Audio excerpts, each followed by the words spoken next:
Bottle ಕಣ್ಣೀರ್ ವರ್ಷೋ mother ಕಾಣೋ.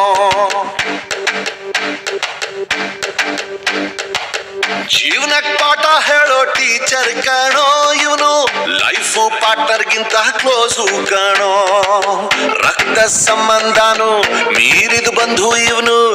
ಜಾತಿ ಮತಕ್ಕಿಂತ ತುಂಬಾ ದೊಡ್ಡವನಿವನು. ಎಲ್ಲರ ಪ್ರೀತಿಗಿಂತ ತುಂಬಾ ಜಾಸ್ತಿ ಪ್ರೀತಿ ನೀಡೋನ್ ದೋಸ್ತ